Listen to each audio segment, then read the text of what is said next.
अस्सलाम वालेकुम दोस्तों, आप देख रहे हैं ऑडियो कुतुब खाना। इसमें हम Urdu novel time time fish की ऑडियो पेश कर रहे हैं। जिन दोस्तों ने अभी तक इस चैनल को सब्सक्राइब नहीं किया तो जल्दी से सब्सक्राइब कर लें और बेल आइकॉन प्रेस कर दें। शुक्रिया। चलिए शुरू करते हैं। मुझे इल्हाम हो गया कि अब बहुत जल्द जिल्लत पीरियड शुरू हुआ चाहता है। सारे रास्ते वो गुनगुनाती रही। मैं जो कुछ देर पहले इसका हाथ पकड़े हुए था, बेचैनी से अपनी उंगलियां मरोड़ रहा था। मेरा तजर्बा था कि फहमी जब भी इस तरह खुश होती थी, मेरा कबाड़ा करीब होता था। मुसीबत तो ये थी कि मैं इससे कुछ पूछ भी नहीं सकता था। कोठी पर पहुंचते ही सेठ गाड़ी से निकलकर सीधा अंदर चला गया। मैं और फहमी इसके पीछे पीछे चल दिए। पठान चौकीदार मुझ पर नजर पड़ते ही सकते में आ गया। पता नहीं मेरे बारे में बाद में इसे क्या बताया गया था, तमाम इसकी आंखें हैरत से खुली की खुली हुई थीं। मैं फहमी के साथ चल रहा था और हर लिहाज से घर का एक अहम फर्द दिखाई दे रहा था। अंदर जाते ही सेठ तेजी से बाथरूम में घुस गया, जबकि फहमी सोफे पर बरजमान हो गई। शौहर साहब कुछ खाएंगे? इसने बड़े प्यार से पूछा। पता नहीं क्यों मेरा दिल चाह रहा था कि जितनी जल्दी हो सकता है इसके पांव पड़ जाऊं और माफिया मांगना शुरू कर दूं। वो मुसलसल मुझे जज कर रही थी। बात क्या है? बड़ी खुश नजर आ रही हो। मैंने पूछा। सिर्फ खुश? नहीं यार, मैं आज बहुत ही खुश हूँ और तुम्हारी मशकूर हूँ कि तुमने मेरा इतना बड़ा मसला हल कर दिया। मैं अचंभे में पड़ गया। कौन सा मसला? वो हंसी। तुम्हारा नाम ही कमाल नहीं, तुम खुद भी कमाल ही हो। भाई मैं तो परेशान हो गई थी कि अब मैं तुमसे कैसे जान छुड़ा सकूंगी, इसलिए तुम्हें दोबारा 5 लाख की पेशकश की, लेकिन तुमने अपने बाप के हवालात में रहने का जिक्र करके तो सारा मसला ही हल कर दिया। क्या मतलब? मैं जोर से चौंका। मतलब ये कमाले जी कि मैंने इंस्पेक्टर को कह दिया है, अब तक वो तुम्हारे बाप की हड्डी पसली एक करके तमाम इंतजामात मुकम्मल कर चुके होंगे। भाई किसकी हड्डियों की बात हो रही है? सेठ खूबसूरत बाथरूम से निकल आया। फहमी जल्दी से बोली। वो डैडी शारों को असल में बड़ी हड्डियों वाला गोश्त पसंद नहीं, इसी पर बात हो रही थी। सेठ ने सर हिलाया।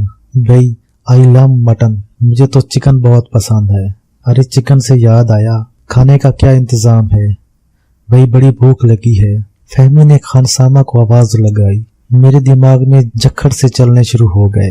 यानी फहमी अब मेरे बाप को बतौर हथियार इस्तेमाल करके मुझे ब्लैकमेल करेगी। कसूर मेरा ही था। वो तो अब्बा को हवालात में बंद करवा के भूल चुकी थी।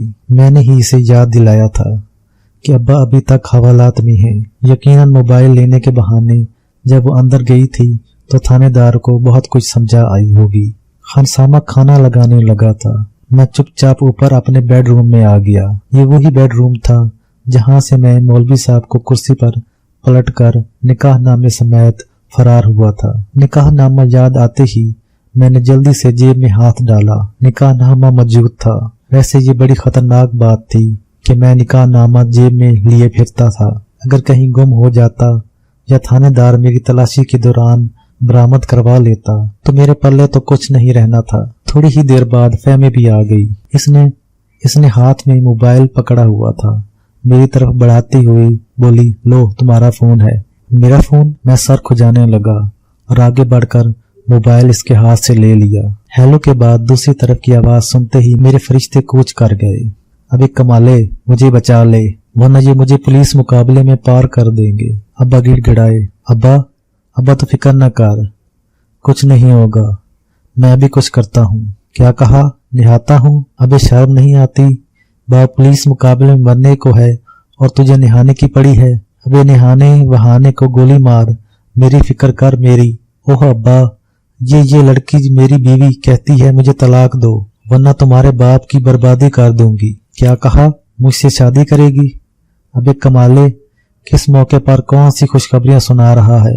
अबे दे इसे तलाक, बचा ले अपने बाप को। मैं गुस्सा खा गया। अब्बा वो तुझसे शादी नहीं तेरी बर्बादी चाहती है। ओए गंजे मनहूस, 1 घंटे के अंदर अंदर अगर तूने मैडम को तलाक न दी तो अपने बाप के कुल पढ़ लेना। थानेदार अब्बा के हाथ से फोन छीनते हुए चिल्लाया और फोन बंद कर दिया। मैं हेलो ही करता रह गया। ला फोन मुझे दे दो। फहमी ने हाथ आगे किया। बेदिली से फोन इसे थमा दिया। क्या प्रोग्राम है? इसने एक अदा से पूछा। कुछ नहीं, खाना खाकर कुछ देर रेस्ट करना चाहता हूँ। मैं समझा शायद वो वाकई मेरा प्रोग्राम पूछ रही है। वो दांत पीसती हुई उठ खड़ी हुई। बस कमाले बस, बहुत हो चुका। अब की बार अगर तुमने कोई गड़बड़ की या मसला खड़ा किया तो तुम्हें यतीम होने से कोई नहीं बचा सकेगा और अपने बाप की मौत तुम्हारे सर होगी। बोलो, तलाक देते हो या नहीं? फहमी, मेरी बात सुनो, कोई बात नहीं सुननी जाएगी। तुम्हें अभी मुझे सादा कागज पर तलाक लिख कर देना होगी और अंगूठा भी लगाना होगा।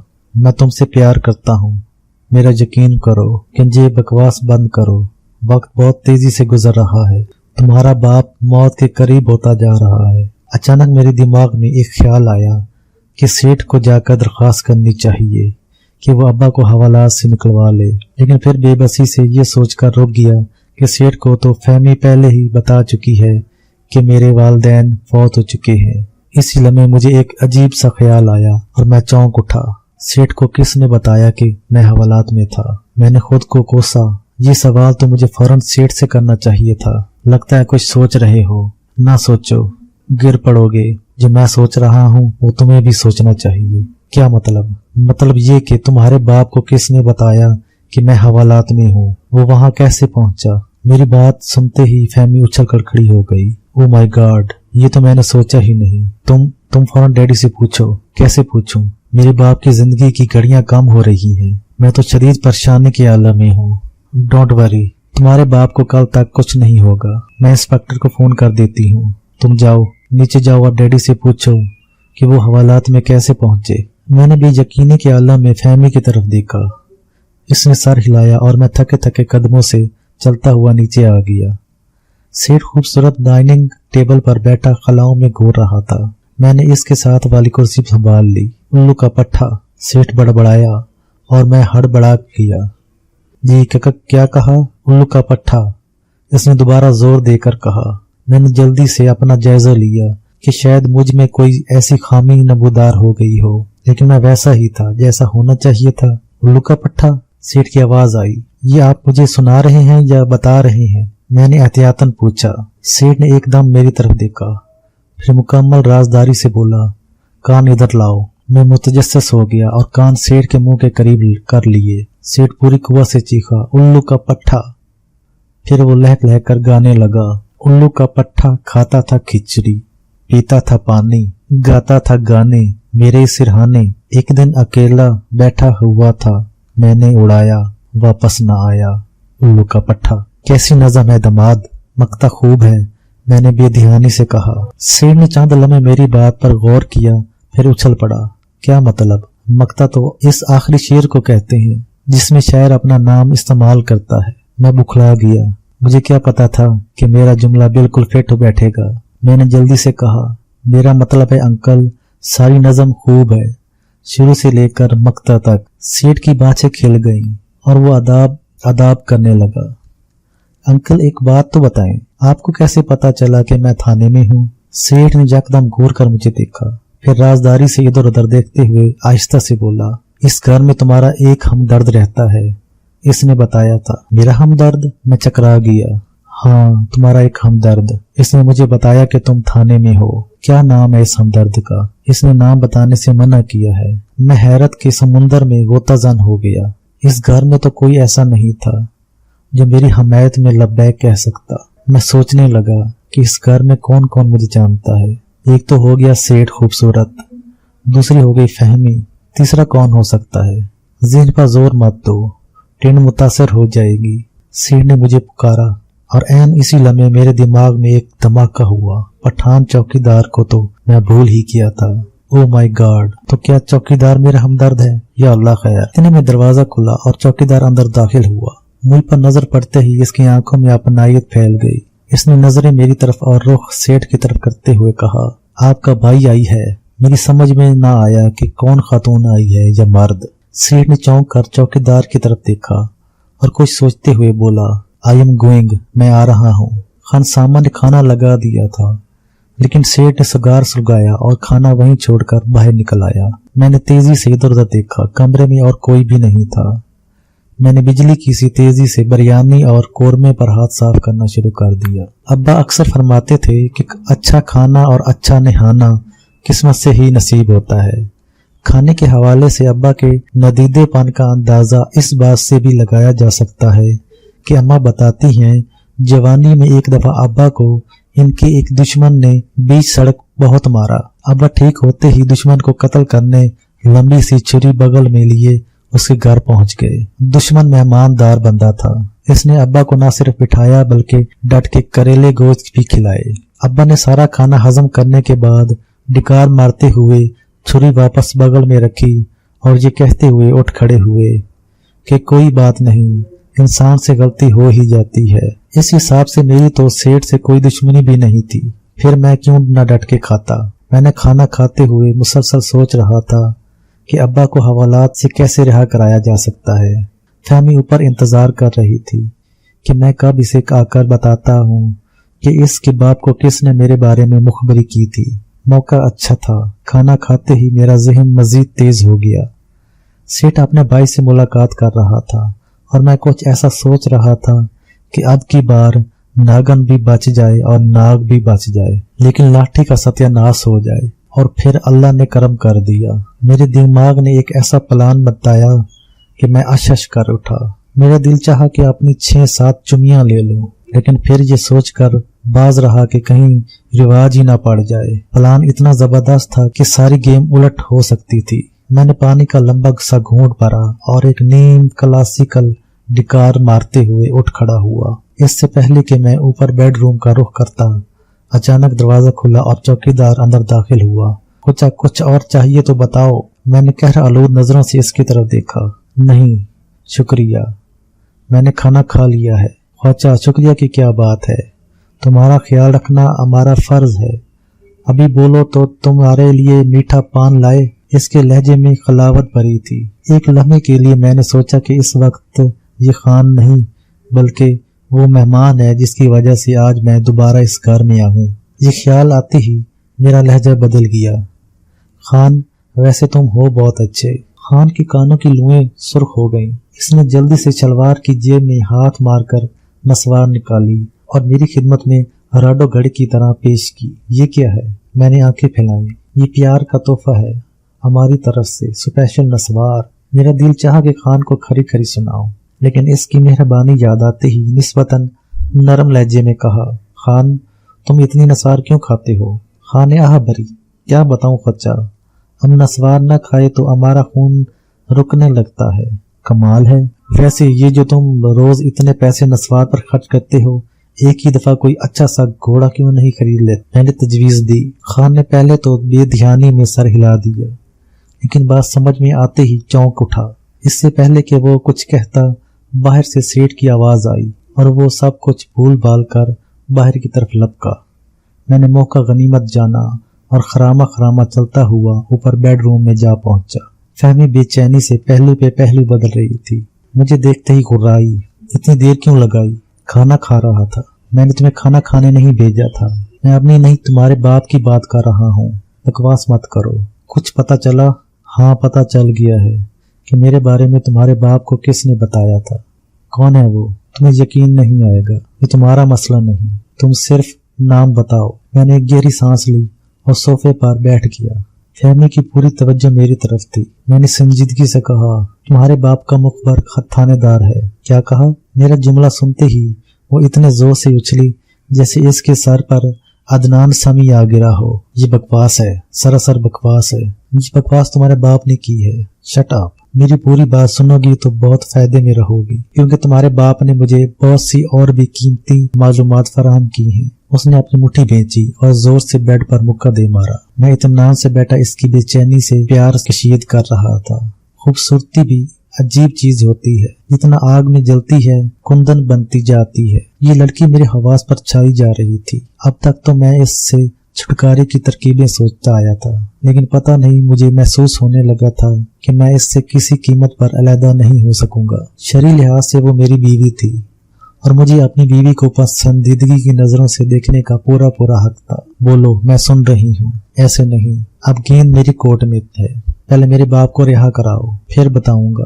तुम भूल रहे हो कि मेरे एक इशारे पर तुम्हारे बाप की हड्डी पसली एक हो जाएगी और तुम भी भूल रही हो कि जो इंस्पेक्टर तुम्हारे इशारों पे नाच रहा है, इसकी असल दौड़ तुम्हारे बाप के हाथ में है। मैं तुम्हें जिंदा नहीं छोड़ूंगी। मैं पहले दिन से ही तुम पर मर चुका हूँ। ओके, मैं तुम्हारे बाप को रिहा करवा देती हूँ, लेकिन इस बात की क्या गारंटी होगी कि तुम मुझे तलाक दे दोगे? बाप को रिहा कराने के एवज में तुम्हें तलाक नहीं बल्कि वो मालूमात दूंगा जो तुम्हारे बाप ने थानेदार के हवाले से मुझे दी है। मैं अभी थानेदार से कन्फर्म करती हूँ। इसने धमकी दी। मुझे पता था कि वो ऐसा रिस्क हरगिज नहीं लेगी, लिहाजा इत्मीनान से पांव हिलाता रहा। इसने एक लम्हे के लिए मेरी तरफ देखा, फिर पर्स से फोन निकाल कर थाने का नंबर मिलाने लगी। मैं बाजार खामोश बैठा था, लेकिन मेरे हाथों पैरों से जान निकलना शुरू हो गई थी। अगर इसने थानेदार से बात कर ली तो जितने जूते मुझे पड़ने थे, इसकी तादाद का अंदाजा सिर्फ फरिश्ते ही लगा सकते थे। मैं इत्मीनान से पांव हिला रहा था, लेकिन कोई नहीं जानता था कि ये जो मेरे पांव हिल रहे थे वो अब इत्मीनान की वजह से नहीं, खौफ की वजह से हिल रहे थे। मैंने नोट किया कि मेरे सर के बाल भी कांपने लगे थे। हेलो इंस्पेक्टर साहब, मैं फहमी बात कर रही हूँ। मैं आहिस्ता आहिस्ता सोफे से रेंगता हुआ जमीन पर आने लगा। मुझे पता था अब मेरा सोफे पर बैठने का कोई हक नहीं था। सारा प्लान खो खाते चला गया था। पता नहीं वो कौन खुश नसीब होते हैं जिनके झूठ बरसों बाद खुलते हैं। मैंने तो जब भी झूठ बोला, बोलने से पहले ही खुल गया। फहमी की आवाज मुझे आना बंद हो गई थी और कानों में मुसलसल छितरों की आवाजें गूंज रही थी। शुक्र है मैंने पेट भर कर अच्छा खाना खा लिया था।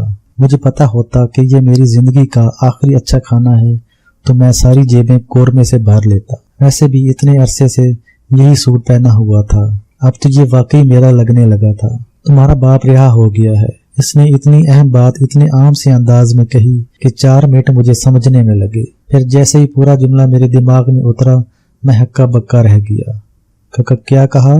तुम्हारा बाप रिहा हो गया है, इसने सपाट लहजे में दोहराया। लेकिन कैसे? तुमने तो थानेदार को फोन किया था।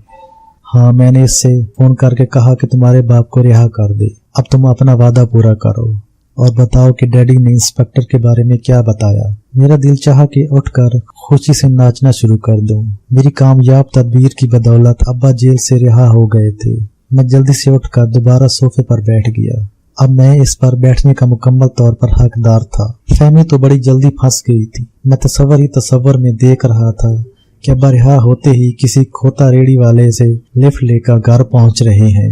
मैंने बेटा होने का सही हक अदा किया था। मुझे अपनी फहम फरासत पर नाज महसूस होने लगा। अक्लमंदी का एहसास मुझे अजीब सा नशा दे रहा था। बताओ भी, फहमी ने मुझे ख्यालात से निकाला। कैसे बताऊं कि मेरे लिए तुम कौन हो? तुम प्यार हो, तुम गीत हो। डायलॉग शुरू कर दिए। वो भी शुरू हो गई। तुम खबीस हो, कमीने हो। जल्दी से सारी बात बताओ वरना मुझे गुस्सा आ गया तो जान से हाथ धो बैठोगे। मैंने जल्दी से अपना आप को संभाला और पहले तयशुदा कहानी से सुनाना शुरू की। तुम्हारे बाप ने बताया है कि इंस्पेक्टर इसका खास मुखबर है और इसी ने फोन करके इसे बताया था कि आपका दामाद थाने में है। तुम्हारा बाप बता रहा था कि इंस्पेक्टर इससे मंथली 10,000 रुपए लेता है और इसके मुखालफिन को धमकाने का काम भी सर अंजाम देता है। ये भी पता चला है कि इंस्पेक्टर अनकरीब तुम्हारे बाप को कोई खुफिया बात बताने की कोशिश कर रहा है जिसका मुआवजा इसने 5 लाख तलब किया है। वो खुफिया बात क्या होगी? फहमी ने पहलू बदला। पता नहीं, ये तो तुम्हें और इंस्पेक्टर को ही पता हो कि तुमने आपस में क्या खुफिया बात की है। शट अप गधे, अपने तरफ से अंदाजे ना लगा लिया करो। और कोई बात नहीं। इसका मतलब है इंस्पेक्टर ब्लैकमेलिंग पर उतर आया है। वैसे ये तो बताओ कि इंस्पेक्टर को तुम्हारे बारे में ये कैसे पता चला कि तुम मेरे डैडी की दामाद हो? मैं गड़बड़ा गया। इस सवाल का जवाब तो मैंने सोचा ही नहीं था। मैंने जल्दी से कहा, इंस्पेक्टर ने अपने तौर पर मालूमात कराया होगा। किससे? हो सकता है शराफत ने इसे सारी बात बता दी हो। शराफत कौन? फहमी चौंकी। वही शराफत वकील। तुम्हें तो पता है कि वकील और पुलिस का चोली दामन का साथ होता है। मैंने लगे हाथों शराफत को भी मुलवस करना जायज समझा। फहमी ने एक हंकारा भरा और खामोशी से कुछ सोचने लगी। मैंने आहिस्ता से कहा, फहमी क्यों इन चक्करों में पड़ रही हो? एक दफा मेरे दिल में तो झांक कर देखो, तुम्हारे लिए कितना प्यार भरा हुआ है। आओ एक नई दुनिया बसाएं, अपना घर जहाँ सिर्फ हम और तुम्हारे 2 दर्जन बच्चे हों। इसने मेरी बात पूरी होने से पहले मुझे जोर से धक्का दिया और मैं सीधा सोफे की पुष्ट से जा टकराया। उसने एक झटके से अपने सैंडल उतार लिए। मेरी रूह फना हो गई। मैं इनकी कारकर्दगी से अच्छी तरह वाकिफ था। मैंने सर पर हाथ रखा और नीचे की तरफ दौड़ लगा दी। फहमी मेरे पीछे भागी। नीचे उतरते ही मैं यकदम खामोश हो गया। सेठ खूबसूरत सामने सोफे पर बैठा किसी गहरी सोच में गुम था। फहमी गुस्से से पागल हो रही थी। ताहम इसने भी खुद पर कंट्रोल किया और कोई आवाज पैदा किए बगैर सैंडल दोबारा पैरों में पहन लिया। हमारा ख्याल था कि सेठ हमारी तरफ देखेगा, लेकिन शायद वो कोई शेर काबू करने के चक्कर में था। इसने हमारी तरफ बिल्कुल भी ध्यान नहीं दिया। वो खामोशी से सामने वाली दीवार को तकता रहा। आखिर मैंने हिम्मत की और सीट के करीब जाकर बैठ गया। यही वो जगह थी जहां मैं फैमिली के दस्तों बर्द से महफूज रह सकता था। सेठ अब भी खामोश था। मैं 2-3 दफा खुंगारा, लेकिन सेठ ने मेरी तरफ तवज्जो न की। काफी देर इसी तरह गुजर गई। मुझे कुछ अजीब अजीब सा महसूस हो रहा था। फहमी कोने वाले सोफे पर बैठी थी। अचानक सेठ ने एक गहरा सांस लिया और गंभीर लहजे में बोला, मुझे सब पता चल गया है। मैं जहां था वहीं जम गया। फहमी के पैरों तले जमीन निकल गई। यकीनन सेठ ने हमारी गुफ्तगू सुन ली थी। मुझे अपने आप पर गुस्सा आने लगा। यकीनन मेरी आवाज ही सेठ तक पहुंची होगी। अब्बा अक्सर कहा करते थे कि तू इतना ऊंचा बोलता है कि रोज़े महशर सूरह इसराफील के लिए भी तेरी खिदमत मांग ली जाएंगी। अब्बा अपनी जगह ठीक कहते थे, लेकिन कम अज कम अब्बा के मामले में मेरा कोई कसूर नहीं था।